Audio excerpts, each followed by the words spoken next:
उसने चुना, तब जाकर के हम बैठे। सबके घर में कलश रखा गया। आज देवी पहाड़ से चल करके घर घर में आ गई। हमारे गुरु जी कहते हैं दुनिया में दो ही रात्रि है, एक होती है नवरात्रि और दूसरा होता है शिवरात्रि। बाकी कोई रात्रि है नहीं, क्योंकि रात्रि का सदुपयोग इन्हीं दिनों में होता है। बाकी तो हम सो करके बिताते हैं, है ना महाराज। हम परम सौभाग्यशाली हैं कि भगवान ने हमें चुना। दुनिया में कुछ काम बाहुबल से हो जाता है, कुछ काम धन बल से हो जाता है। किसी के पास बड़ी संपत्ति है तो उसका काम रुकेगा नहीं, रुकता। किसी का बाहुबल से, किसी का धन बल से, किसी का नाम काफी है काम करवाने के। हमारा नाम ले लेना काम हो जाएगा। लेकिन भगवान की कथा ना बाहुबल से होता है, ना धन बल से होता है, ना यशो बल से होता है। भगवान की कथा कृपा के बल से होता है। हम भले ही योजना बनाए, हम चाहे कितना भी प्रयास कर लें। ये कथा 22 से होने वाली थी, है ना, 24 से। क्यों? क्योंकि राधा रमण चाहते थे 24 से कथा। प्यारा बड़ी घुमा फिरा करके नहीं, सब पढ़े लिखे लोग बैठे हैं। भागवत का सीधा सीधा अर्थ क्या है वो हम जाने। हम कथा में आखिर में बैठते क्यों हैं? अपना घर छोड़ा, अपना दुकान छोड़ा, है ना, अपना काम छोड़ा, इतना पैदल गए, इतना घूमे, कलश को माथे पर रखा, लाकर के कलश को हमने स्थापित किया। कल से कलश पर दीपक जलाएंगे, परिक्रमा करेंगे, बहुत सारी नियम है जिसका हम पालन करेंगे। कथा के अंत में हम बताएंगे। तो ये सारी चीज हम करते क्यों हैं? आजकल का समय बड़ा तर्क का आ गया है। कोई चीज प्रूफ ना हो वैज्ञानिक दृष्टिकोण से तो हम समझते हैं वो चीज ठीक नहीं है, है ना? बड़े ध्यान से सुनो। भगवान की कथा या धर्म कार्य की हमारे जीवन में जरूरत क्या पड़ती है?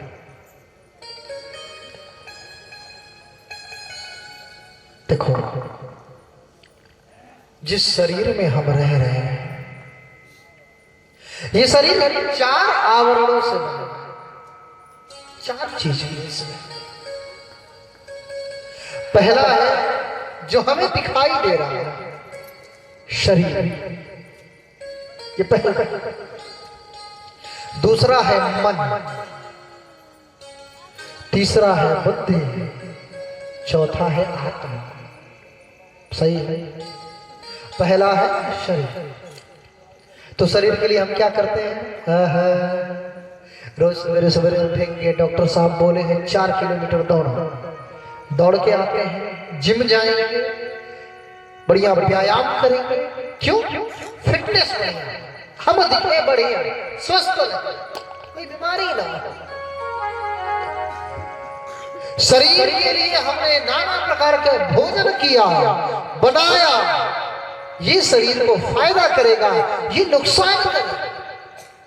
यानी हमारी सोच 25% शरीर पर है। अच्छा चलो, शरीर का ठीक, और ऊपर उठो, क्या आता है? मन।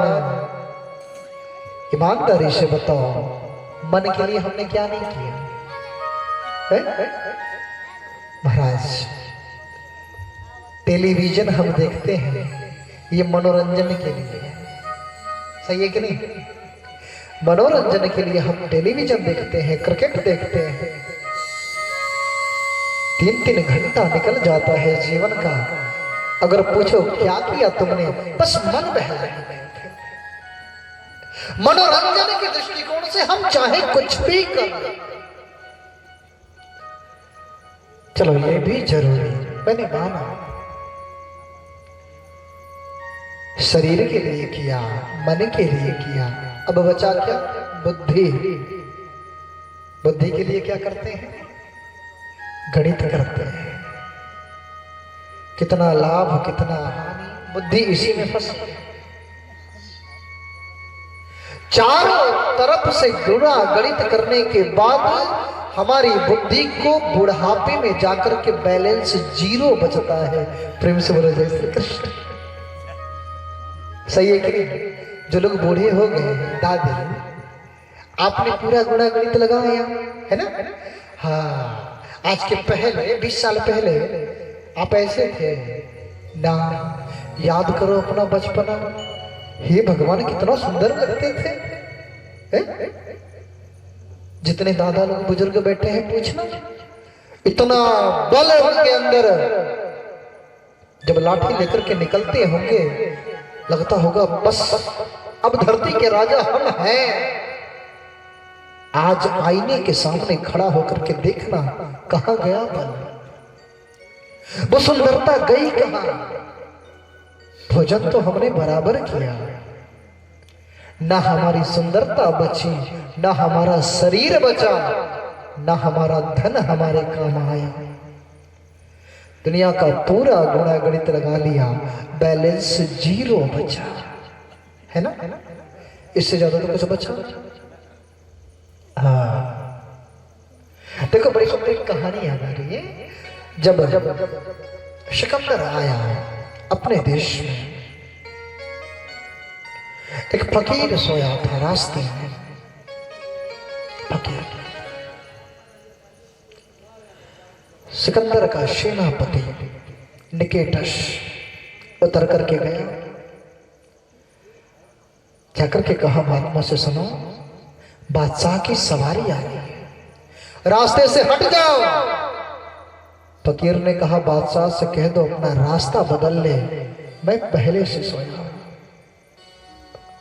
अरे जैसे ही सिकंदर ने सुना किसी ने हमसे इस प्रकार की बात की, क्रोध में भर गया, उतर के आया।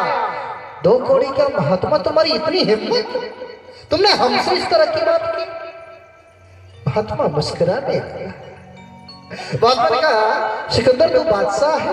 बोले मैं विश्व विजेता हूं। अच्छा, देख तू मरेगा ना? क्यों नहीं? तो देख तू तो बादशाह है, तेरे पास राज्य है, बहुत व्यवस्था तुम्हारे पास है, एक के बाद एक सेना है, कोई ना कोई तुम्हारे साथ तो जाएगा, तो अपना पूरा राज्य लेकर के जा सकता है। देख हमारा कपड़ा कभी कभी फट जाता है, ये सुई है, मैं तुझे दे रहा हूं, जब हम ऊपर जाएंगे तो तुमसे लेंगे जरूर।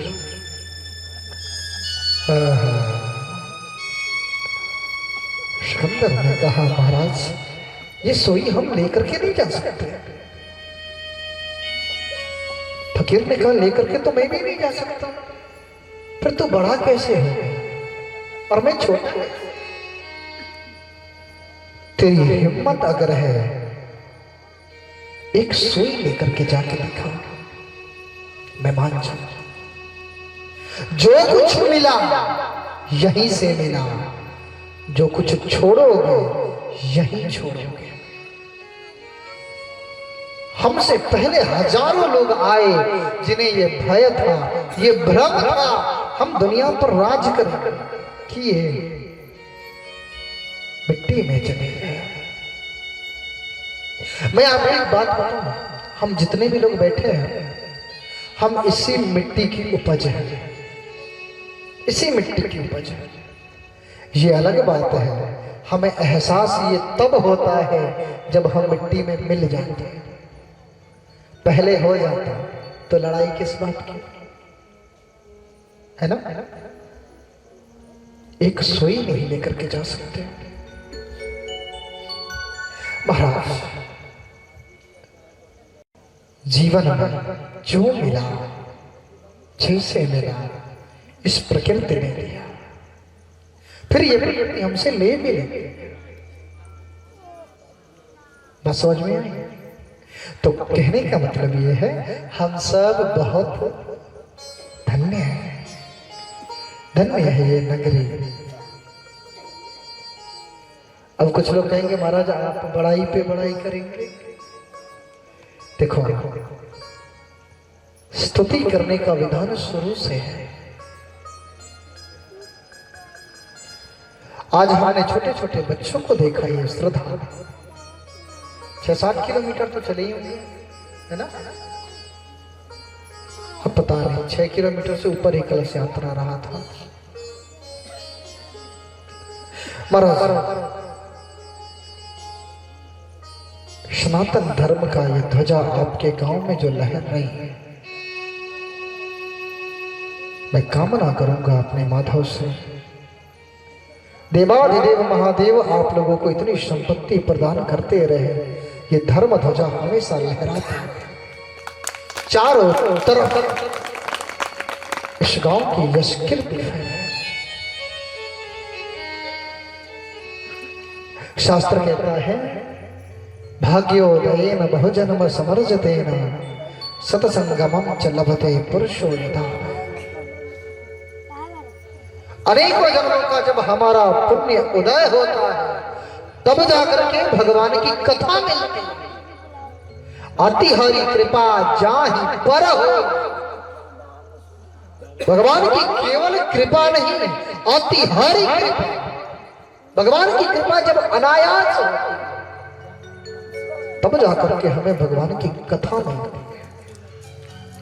नवदा भक्ति जिन्हें पता है वो जानते हैं महाराज, प्रथम भगति संतन कर संगा, दूसरी रति मम कथा प्रसंग। है ना? पहली भक्ति क्या है? संतों का संग है, और दूसरा रास्ता भगवान तक जाने का प्यारे केवल एक है, कथा प्रसंग। कथा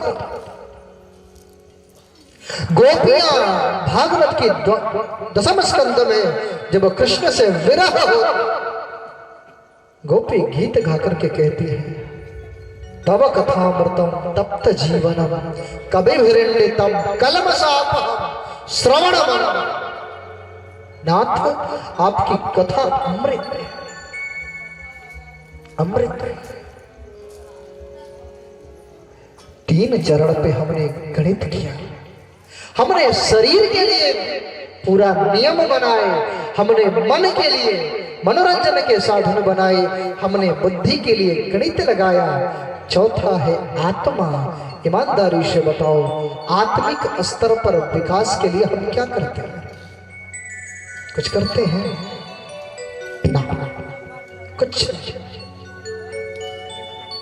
पूरी दुनिया के पास आपके मनोरंजन का साधन है, पूरी दुनिया के पास आपकी बुद्धि को बढ़ाने का उपाय है, पूरी दुनिया के पास आपके शरीर को फिट रखने का उपाय है। लेकिन बात जब आत्मा की आती है प्यारे, तब भारतवर्ष के शरण में लोग चले जाते हैं, क्योंकि भारत एक ऐसा वर्ष है, भारत एक ऐसा देश है जहां पर आत्मिक स्तर की बातें की जाती हैं। और कथा से हमारा आत्मा पुष्ट होता है, कथा से हमारी आत्मा पवित्र होती है, तंदुरुस्त होती है। आप कितना भी बढ़िया मकान बनवा लो, अच्छा मान लो मकान बहुत बढ़िया बनवा लिया, पेंट भी बढ़िया करवा लिया, ठीक, अच्छा अंदर से लीकेज हो तो प्लास्टर टिकेगा? नहीं टिकेगा। ठीक यही दशा हमारी भी है। हम शरीर बढ़िया बनाते हैं, हम बुद्धि बढ़िया बनाते हैं, हम मन बढ़िया बनाते हैं, आत्मा पर ध्यान नहीं देते। धीरे धीरे धीरे धीरे आत्मा जब कमजोर होती है, ये शरीर रोगों के अधीन होने लगता है। धीरे धीरे हमें इतना रोग पकड़ लेता है हम हर मंदिर में जाते हैं और ईमानदारी से बताओ, आत्मिक स्तर को मजबूत करने की कोई उम्र है?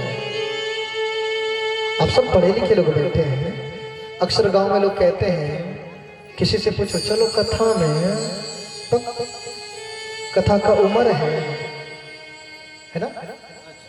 ईमानदारी से बताओ, कथा की कोई उम्र होती है? हम गारंटी ले सकते हैं हम 100 साल रहेंगे? नहीं ना। चलो ये दूसरी बात है, आप सब विद्वान हैं, ईमानदारी से बताओ, अगर हमने 70 साल में कथा सुनी भगवान की, 70 साल में ज्यादा से ज्यादा कितना दिन काम आएगा? 30 साल। 100 साल से ज्यादा हम टिकेंगे, है ना? अगर हमने 70 साल में कथा सुनी तो 30 साल काम आएगा। ईमानदारी से बताओ, वही कथा अगर हमने 30 साल में सुनी तो आने वाला 70 साल हमारा कोई बिगाड़ नहीं सकता। फायदा किसमें? अगर हमने कथा 30 साल में सुनी तो 70 साल मेरा बढ़ जाए। सबसे ज्यादा कथा युवाओं को सुनना चाहिए, बच्चों को सुनना चाहिए। क्यों? देखो प्यारे, इस नए युग के निर्माण में सबसे ज्यादा जरूरी अगर कोई निर्माण है तो चरित्र का निर्माण है। सबसे अगर चरित्र हमारा पवित्र है तो हम कहीं से भी परेशान नहीं हो सकते, कहीं से। आज अगर परिवार में कहीं से कोई कष्ट है किसी को तो केवल एक बात का डर है, महाराज मेरा बेटा कहीं चरित्रहीन ना हो जाए। एक डर है। कारण क्या है? हमारा मन कथा में नहीं लगता।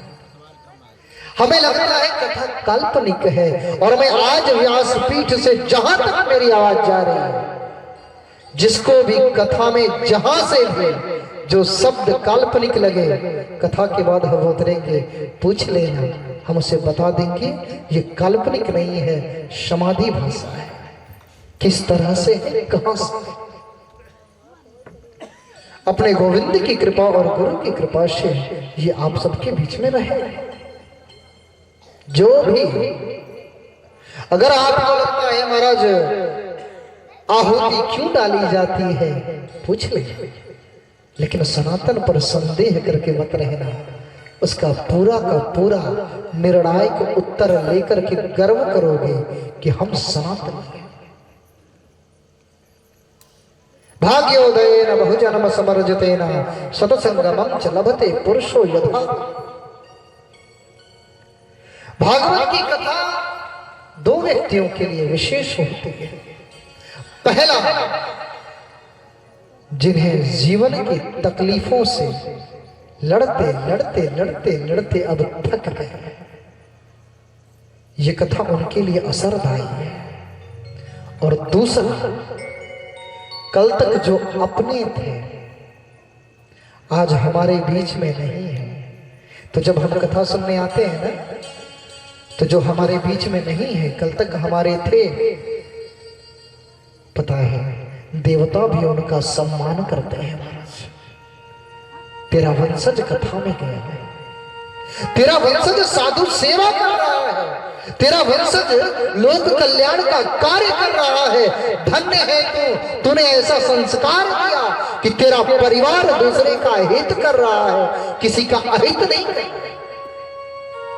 सम्मान की दृष्टि से देखे जाते हैं।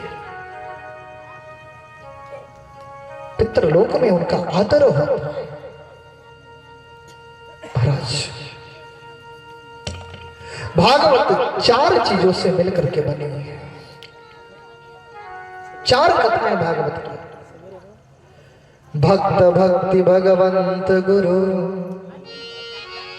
इसके पहले सब लोग कथा सुने होंगे। भागवत में सबसे पहले कथा किसकी है? भक्ति की। दूसरा किसकी कथा है? भक्ति। इसमें प्रहलाद जैसे भक्त की कथा है। 5 साल का बच्चा हम रोड के किनारे नहीं भेजते, लेकिन इसमें लिखा है 5 साल का ध्रुव भगवान को उतार दिया। भक्त भक्ति, पहले भक्ति है फिर भक्त है, उसके बाद कथा भगवंत की है। राम जी का जन्म है, कृष्ण जी का जन्म है ना। सबसे अंत में गुरु की कथा है। चतुर नाम बपुए। जबकि ये चारों स्वतंत्र हैं, लेकिन ये चारों इस भागवत रूपी माला में पिरोए गए हैं। भागवत का सीधा सीधा अर्थ है भ यानी भक्ति, ग यानी ज्ञान, व यानी वैराग्य, त यानी त्याग। भक्ति, ज्ञान, वैराग्य और त्याग जो सिखाते हैं वो भागवत है। आप पहले प्रश्न का उत्तर मिला, हम कथा में क्यों आते हैं? ताकि हमारी आत्मा पुष्ट हो जाए। अब आज के बाद कभी ये न कहना हमारा जो हम कथा में बैठेंगे तो हमारा पुण्य बढ़ेगा। देखो हमारे पास ऐसा कोई पासबुक नहीं है जो छाप करके दे दे कि तुम्हारा पुण्य 20% था अब 50% हो। ऐसा है क्या? तो लेकिन इतना गारंटी ले सकते हैं 7 दिन तक कथा में आकर के बैठो, कथा के नियमों का पालन करो। अगर एक मनोकामना लेकर के बैठोगे 7वें दिन पूरा हो जाएगा। प्रेम से बोलो वृंदावन बिहारी लाल। इसकी गारंटी हम व्यासपीठ से 7 दिन तक एक निष्ठ होकर के श्रद्धा से कोई भी मनोकामना हो लेकर के आना, 7वें दिन ठाकुर जी पूरा कर देंगे। लेकिन शर्त है क्या? सबसे बड़ा शर्त क्या है? ऐसा ना हो आज आए, हे भगवान बेटा की शादी हो जाए, और जैसे ही कल आए बोले कल तो बेटा की शादी मांगे थे, बड़ी की पतोहू को लड़का भी हो जाए। तीसरे दिन भगवान जैसे ही कापी उठाए, ठाकुर जी थोड़ा सा रुको, बगल वाली जमीन भी हमारी हो जाए। करते करते 7 दिन ठाकुर जी लिखने में निकाल देंगे। प्रेम से बोलो जय श्री कृष्ण। हाँ, एक मनोकामना, एक दृष्टि, एक नियत 100% पूरा होगा। भगवान तो तरस रहे हैं महाराज आपको बांटने के लिए है, तुम पात्रता तो लाओ। कितने लोग हैं जो कहते होंगे कि महाराज हम जितना पूजा करते हैं उतना ही तकलीफ में जाते है ना। हाँ, ऐसा नहीं है। वस्तुतः हम भगवान की पूजा करना जानते ही नहीं। तो सबसे पहले हम भगवान का परिचय सुने, ठीक है? पूजा कैसे करनी है, क्या करनी है। हम परेशान क्यों रहते हैं इतनी ज्यादा? पूरा दिन 9 दिन हम व्रत रहेंगे, 10वें दिन फिर भी घुटने में दर्द है।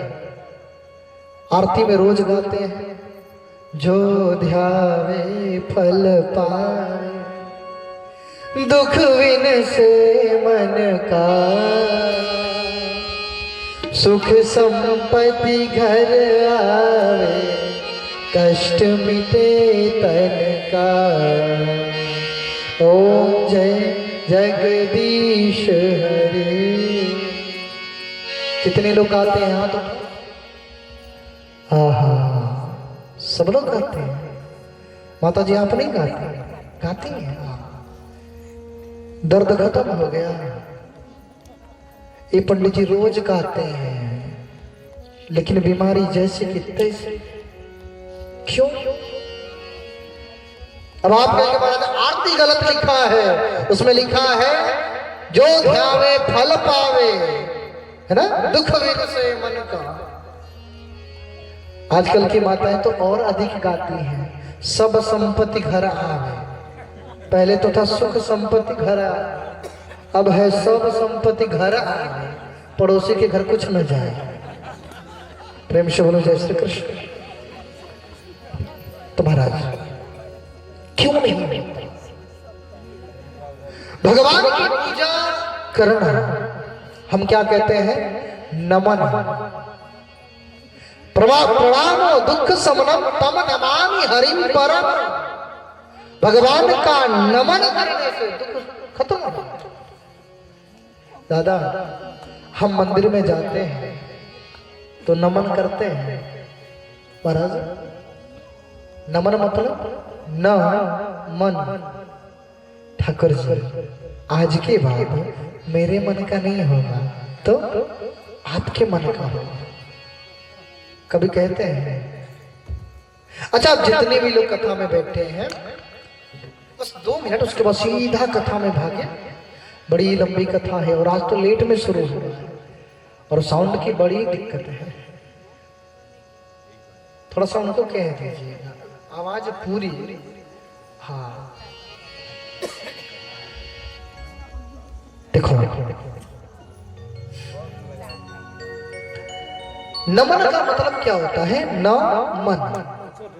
न मन यानी प्रभु आज तक हमने अपने मन की किया, हम फंसते गए। आज से हम अपने मन की नहीं करेंगे, तुम जो चाहो करो, हम तुम्हारे हैं। कितने लोग मंदिर में जागते हैं और जाकर के भगवान से कहते हैं प्रभु अकेले बैठे रहते हैं, बगल में हमारा घर है, कभी आओ चाय पानी करने। कहते हैं क्या है? मंदिर में जाकर के भगवान से कभी कहते हैं कि ठाकुर जी आप अकेले बैठे रहते हो, दोपहर में खाली रहते होंगे, आइए घर पे चाय पानी करेंगे। बुलाते हैं? नहीं बुलाते। क्यों? क्योंकि हम भगवान को ये समझते हैं बस गए घंटी हिलाए, हे ठाकुर जी हमारा ये कृपा कर दो। पागल, कब तक भगवान से मांगोगे? एक बार भगवान को मांग लो, दुनिया में कुछ मांगने की जरूरत नहीं पड़ेगी। एक छोटा सा सड़क पास करवाना हो, ये जो गड्ढा है आने में, हाँ इसको भरवाना हो तो एक आदमी पेपर ले लेकर के दौड़ता रह जाएगा? नहीं होगा। होगा? नहीं होगा। लेकिन उसी जगह आपकी पहुंच अगर प्रधानमंत्री तक है और आपने कहा प्रिय प्रधानमंत्री जी आप हमारे गांव में बहुत विशाल यज्ञ हो रहा है, आप आए, और जैसे ही प्रधानमंत्री ने दस्तखत कर दिया हम बड़रम में जाएंगे। ईमानदारी से बताओ दरवाजे पे शौचालय लगाना पड़ेगा? लग जाएगा। सोलर लाइट लगाना पड़ेगा? लग जाएगा। ये रोड ठीक करवाना पड़ेगा? हो जाएगा। तुमने मालिक को मांगा तो दुनिया फ्री मिल गई, दुनिया को मांगोगे तो परेशान ही रह जाओगे। एक बार भगवान के सामने खड़े होकर के कह दो हद हो गई, थक गया मैं दुनिया से मांगते मांगते, आज से तू मेरा मैं तेरा, तू जो चाहे कर, तेरे समर्पित है। मैं दावे के साथ कहता हूं मेरा गोविंद जिस दिन हाथ पकड़ लिया दुनिया में तो इतना ऊपर उठेगा, इतना ऊपर उठेगा, देखने वाले को सर उठा के देखना पड़ेगा। ये उसकी कृपा है। कृपा एक ऐसी पद्धति है महाराज जिससे दुनिया का हर काम हो जाता। ऐसे भगवान का परिचय कराते हुए हमारे वेद व्यास जी कहते हैं, देखो भागवत का पहला श्लोक है जिसमें भगवान का परिचय लिखा है। जब हम किसी से प्रेम करते हैं महाराज, या जब हम किसी के बारे में जानना है, तो सबसे पहले उसके बारे में हम परिचय पूछते हैं। अच्छा, परिचय में क्या पूछते हैं? दिखता कैसा है, काला है, गोरा है, मोटा है, पतला है, लंगड़ा है, लूला है ना? दिखता कैसा है। दूसरा क्या? स्वभाव कैसा है, गुस्सैल है, झगड़ालू है। और तीसरा क्या है? करता क्या है। 3 प्रश्न है परिचय के। हमारी पहचान अगर कहीं है प्यारे, तो केवल एक चीज की है, भगवान के बारे में जानना। अगर हम जान गए तो सब जान। हमने इस दुनिया में क्या नहीं जाना? कमाना जाना, खाना जाना, है ना? कमाना जाना, खाना जाना, रूठना जाना, मनाना जाना, मिलना जाना, बिछड़ना भी जाना, हंसना जाना और रोना भी जाना। सही है ना? हमने कमाना जाना, खाना जाना, रूठना जाना, मनाना जाना, रोना जाना, हंसना जाना, लेकिन एक दिन जिसके पास है जाना, जब उसी को नहीं जाना तो फिर क्या जाना? एक दिन जिसके पास मुझे जाना है, जब हम उसको नहीं जाने तो फिर कुछ नहीं जाने। प्यारे, परिचय कराते हुए बोले महाराज, देखो किसी का परिचय जानने के लिए केवल ये नहीं जरूरी है, ये सबसे पहला जरूरी है वो प्रसन्न किससे हो, वो आपन्न कहाँ होता है, वो विपन्न कहाँ होता है, वो संपन्न कहाँ होता है। तब हम कहते हैं कि हम उसको जानते हैं। अगर हम ये नहीं जानते कि वो प्रसन्न कैसे होता है, अगर हम ये नहीं जानते वो संपन्न कैसे होता है, तो हम उसके बारे में कुछ नहीं जानते। महाराज वेदव्यास जी कहते हैं, सच्चिदानंद रूपाय विश्वोत्पत्त्यादि हेतवे तापत्रय विनाशाय श्री कृष्णाय वयं नमः। पहला श्लोक है, सच्चिदानंद रूप। भगवान का रूप कैसा है? सत्य है, चित्त है, आनंद है। सत्य। बड़ी ध्यान से सुनना, क्योंकि कथा में एक एक शब्द जो छूट जाएगा वो जीवन में फिर कभी नहीं मिलेगा। सत्य क्या है? हम कहते हैं ना, सही बोलो, सत्य बोलो। सत्य है क्या? क्या मेरे लिए जो ठीक है वो सत्य है, या समाज के लिए जो ठीक है वो सत्य है, या सत्य की कोई और परिभाषा? भागवत में कहा जाता है, सत्य व्रतम सत्य परम त्रिसत्यम सत्यस्य योनि निहितम च सत्य सत्यस्य सत्यम मृत सत्य नेत्रम सत्यात्मकम त्वाम शरणम प्रपन्ना। सत्य है, त्रिकालातीत जो सत्य है, जो कल था। ध्यान से सुनना दादी, जो कल था, जो आज है, ठीक है, और कल भी रहेगा, वही सत्य है, बाकी सब झूठ है। आज की 10,000 साल पहले देवाधिदेव महादेव जैसे थे वैसे आज भी हैं, है ना? अच्छा, आज की 10,000 साल बाद देवाधिदेव महादेव बदल जाएंगे? वैसे ही रहेंगे। इसीलिए उनको क्या कहते हैं? सत्यम शिवम सुंदरम। सत्य है। जो कभी बदले ना। गोस्वामी जी मानस में कहते हैं, धर्म न दूसर सत्य समाना, दूसर सत्य समाना, धर्म न दूसर सत्य समाना, धर्म न दूसर सत्य समाना, आगम निगम पुराण बखाना, आगम निगम पुराण बखाना, आगम निगम पुराण बखाना, आगम निगम पुराण बखाना, धर्म न दोषर सत्य समान। सत्य के समान कोई दूसरा धर्म नहीं है महाराज।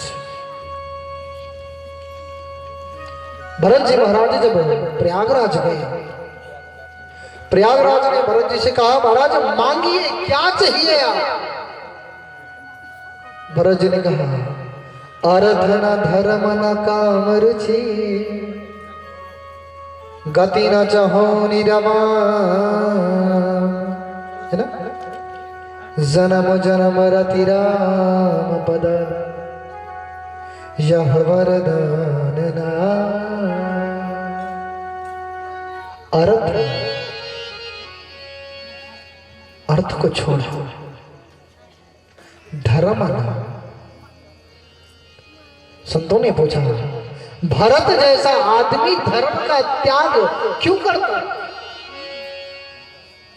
महाराज, जग जप राम राम जप जे, जिसका जप भगवान राम करते हैं, ऐसा भरत धर्म का त्याग कर रहा है, क्यों? भरत जी कहते हैं, वो सत्य जो मेरे राम को मुझसे दूर कर दे, ऐसा धर्म मुझे नहीं चाहिए। ये सत्य था कि महाराज दशरथ ने मेरी मां को वचन दिया था, अगर आज ये सत्य नहीं होता तो मेरा राम उससे दूर नहीं होता। ये सत्य है और सत्य से बड़ा दूसरा धर्म नहीं है, तो मुझे ऐसा धर्म भी नहीं चाहिए। धर्म न दूसर सत्य समान।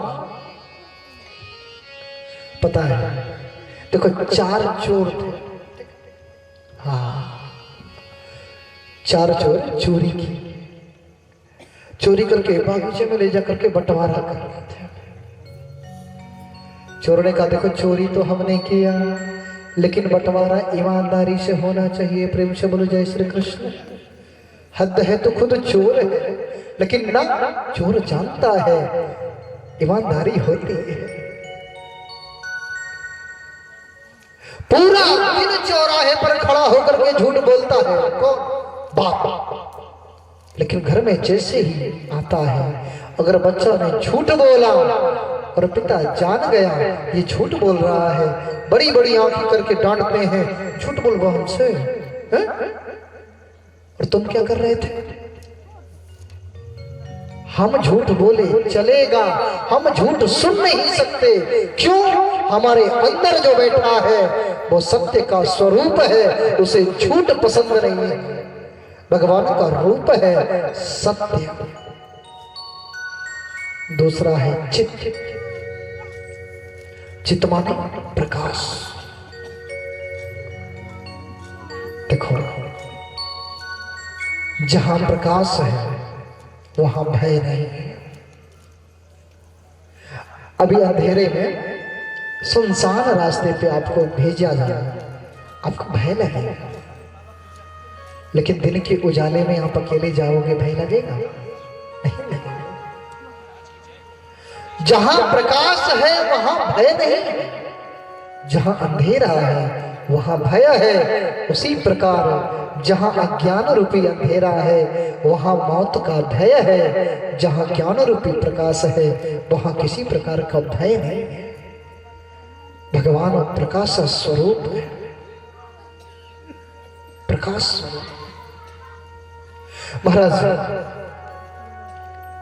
कभी आपको डर लगे, जैसे हमें डर लगता है हम क्या कहते हैं, जय हनुमान ज्ञान गुण सागर, है ना। और जैसे ही हम पढ़ते हैं भय भाग जाता है। मतलब क्या है, भगवान के नाम में वो एनर्जी है जो हमारे अंदर से भय को दूर कर देती है। भगवान सत्य घन है, चित्त घन है, आनंद घन है। बड़ी ध्यान से सुनो, आनंद क्या है। बढ़िया मकान बनवा लिया, क्या हम आनंद में हैं? नहीं। हमारी इच्छाओं की पूर्ति हमें सुख दे सकती है कुछ देर के लिए, लेकिन हमें आनंदित नहीं कर सकती। जो चीज प्राप्त करने के लिए हमें किसी तीसरे का सहारा लेना पड़े वो आनंद नहीं है। अब जितने भी लोग कथा में बैठे हैं, ईमानदारी से बताओ, बहुत बढ़िया मकान बनवा लो, दादी अगर उस मकान की कोई तारीफ ना करे हमें कैसा लगता है? अच्छा लगेगा? नहीं लगता। जब तक 10 आदमी आकर के कहे ना, आहा बड़ा बढ़िया मकान बनवाया, क्यों?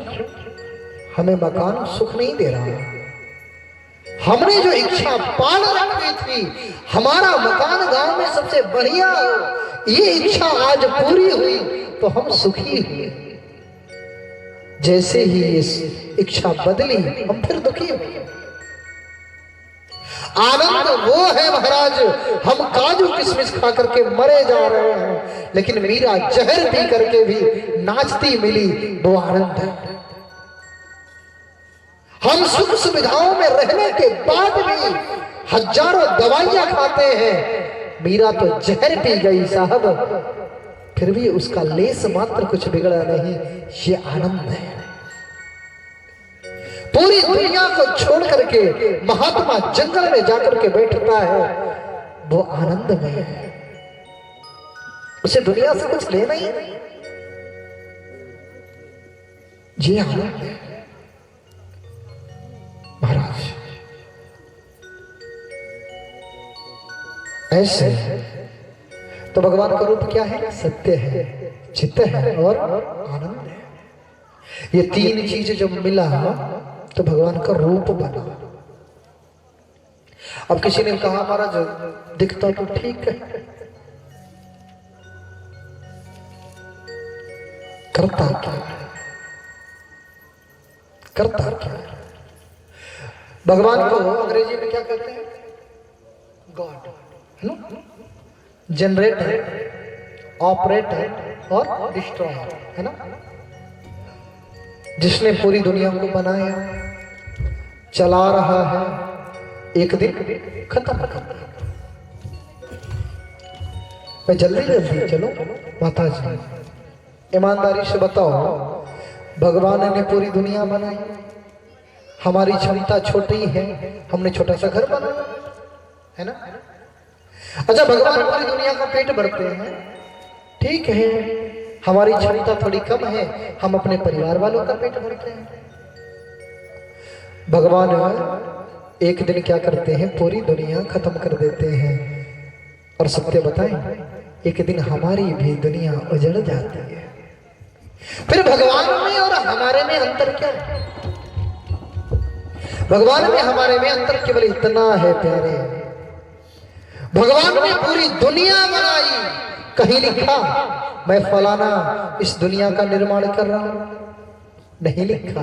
हम जैसे ही घर बनवाते हैं, घर के सामने लिखवाते हैं श्रीनिवास, कमला निवास, है ना, फलाना निवास, और सन भी लिखवाएंगे। महाराज सन में हम इस मकान को बनवाए थे, इतनी महंगाई, हमने मकान बनाया, इसका हमें अहंकार होता है। भगवान चींटी से लेकर के हाथी तक का पेट भरते हैं। मैं सत्य बता रहा हूं, 84 लाख योनियों में जहां तक मेरी आवाज जा रही है, बड़े ध्यान से सुनना, 84 लाख योनियों में केवल मनुष्य ही कमा करके खाता है। बाकी 83,99,999 योनियों का पेट मेरा गोविंद भरता है। कहीं कहता है क्या मैं तेरा पेट भरता हूं? लेकिन अगर हमारे घर में कोई आदमी बिना काम का बैठ जाए, 4 दिन भोजन देते हैं, 5वां दिन सुनाते हैं कोई काम धंधा नहीं है, खाओ। जिस दिन हमारी आंखें बंद हो जाएंगी फिर देखते हैं मजा लेना। पूरा दुनिया बनाया, उसने कुछ नहीं कहा। हाथी से लेकर के चींटी तक का पेट भरता है, कभी घमंड नहीं किया। एक दिन पूरी दुनिया उसका उजड़ जाता है। हमारे घर का अगर एक ईंट हिल जाए ना, हमें तकलीफ होने लगता है, लेकिन गोविंद की पूरी दुनिया उजड़ जाती है। बटस्य पत्रस्य पटो शयानम वालम मुकुंदम मनसा स्मरण। मुस्कुराता है मेरा गोविंद, इसलिए वो परमात्मा है, हम तुच्छ जीवात्मा है। और सबसे ताजुब की बात क्या है, हमें अगर कोई चीज बनाना होगा ना तो हमें सामान चाहिए, है ना। अगर हमें एक रोटी बनाना होगा तो क्या क्या चाहिए? अरे बोल, आटा चाहिए। चलो आटा से रोटी बन जाएगा ना, पानी भी चाहिए।